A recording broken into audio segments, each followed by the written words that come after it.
আসসালামু আলাইকুম, সবাই কেমন আছো আপুরা? আলহামদুলিল্লাহ আমি ভালো আছি। আম, কিছুদিন আগে আমি যখন হাতার কাটিংটা দিয়েছিলাম তখন আমাকে অনেক আপু বলেছে, আপু শুধু হাতার কাটিং দিয়েছেন, তালপাটের কাটিং দিবেন না। দেখো আপুরা, অনেক জামায় তালপাট কাটতে হয়, অনেক জামায় কাটতে হয় না, ঠিক আছে? তো যে জামায় তালপাট কাটতে হয় সেই জামায় ক্ষেত্র বিশেষ হাতাতেও তালপাট কাটতে হয়। আগে বুঝে শুনে তারপর কিন্তু তালপাট কাটতে হবে। তো তালপাটটা মূলত কিভাবে কাটে আজকে আমার আপুদেরকে আমি সেটাই দেখাবো। আজকে আমি যেই সাইজের তালপাট কাটিং করে দেখাবো সেটা হচ্ছে যে 32 সাইজের আপুদের জন্য কতটুকু কাটিং করবে সেই তালপাটটা আমি সুন্দর করে কাটিং করে দেখাবো। তো তালপাট কাটিং করার জন্য হাতার কাটিং জানা কিন্তু খুব গুরুত্বপূর্ণ বিষয়। আমি কিন্তু অলরেডি অনেকগুলো হাতার কাটিং দেখিয়ে ফেলেছি, তাই না? হ্যাঁ, তো ওখান থেকে হাতার কাটিংটা অবশ্যই দেখে নিয়ে তারপর তালপাট কাটিংয়ে আসতে হবে। একটু ছবিটা আমরা দেখি। ছবিটা যদি সরিয়ে ফেলি তাহলে বলবো প্রথমে একটা আমরা হাতা কাটবো। 32 সাইজের জন্য আমরা একটা হাতা কাটবো। হাতার কিছু রুলস তো অবশ্যই আছে, সেগুলো আশা করি তোমরা দেখে নিয়েছ। দেখে না নিল দেখে নিও। হ্যাঁ,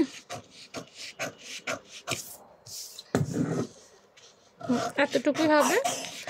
আমার মাপ নেওয়ার দরকার নাই, কারণ আমি জানি যে 32 সাইজের জন্য একটা হাতা কতটুকু হতে পারে। তো দেখো, একটা হাতার গঠন ফিগার কিন্তু এসে গেছে, তাই না?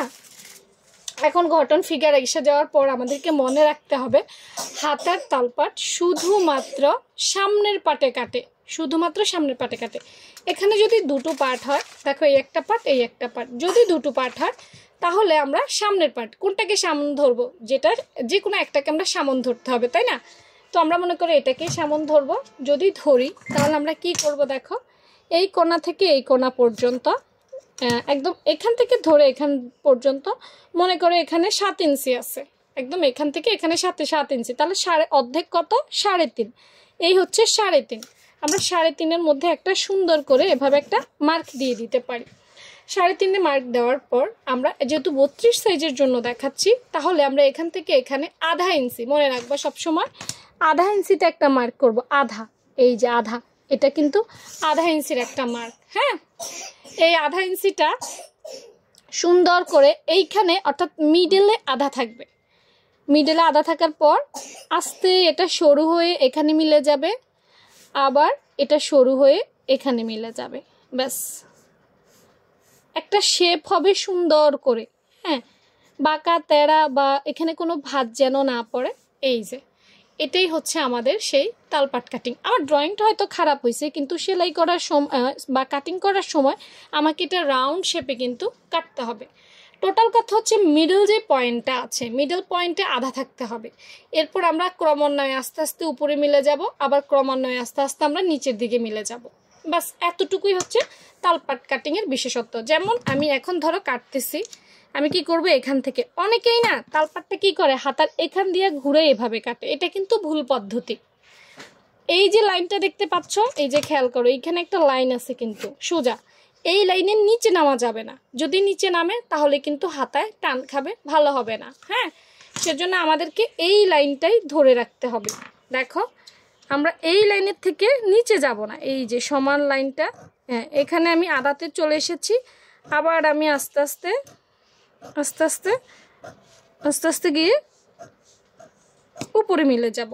ব্যাস, দেখছো এই চিকন করে চোখের পাপড়ির মতো এই অংশটাই হচ্ছে তালপাটের অংশ। খুবই সূক্ষ্ম একটা অংশ, এটা আসলে বেশি বেশি প্র্যাকটিস করার বিষয়। এই যে দেখছো, আমি একটু উল্টিয়ে দেখালাম, কারণ এই পিঠে দাগের কারণে তোমরা অনেকে বুঝতে পারছো না, তাই একটু দেখালাম।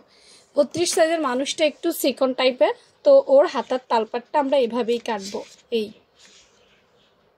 বোঝা যায় তো নাকি? হ্যাঁ, এই যে হাতার তালপাটের অংশটা জামার সাথে অ্যাটাচড করে আমরা সুন্দর করে এই অংশটা কেটে ফেলবো। আর জামা যখন আমরা সেলাই করব, সেখানে আমাদেরকে খুব সূক্ষ্মভাবে সেলাই করতে হবে। তালপাটে মিলতে হবে, পেছনের মোহরার সাথে মিলতে হবে। আচ্ছা, আমি একটু ছবিটা একটু দেই আপুরা, ছবিটা একটু দেখো। এই দেখো মাঝখান বা মিডল, আমি ছবি বুঝিয়ে দিচ্ছি। তারপর এটা আস্তে আস্তে এদিকে মিলে গেছে, আবার এটা আস্তে আস্তে ওইদিকে মিলে গেছে। দেখছো, ঠিক আমি যেভাবে বলেছি সেভাবেই কেটেছি। তো কেমন লাগলো এই ধরনের সহজ সহজ কাটিং স্কিলগুলো? যদি তোমাদের ভালো লাগে পেজ ফলো রাখতে পারো। কোন সাইজের দেখতে চাও মতামত কমেন্ট সেকশনে জানাতে পারো, কারণ তোমাদের প্রত্যেকের মতামত আমার কাছে খুবই গুরুত্বপূর্ণ, আর আমি মতামতটা খুবই কেয়ার করি। ঠিক আছে? আর যারা এখনও পেজ ফলো দাও নাই দ্রুত গিয়ে ফলো অপশানে ক্লিক করে ফেলো। আল্লাহ হাফেজ।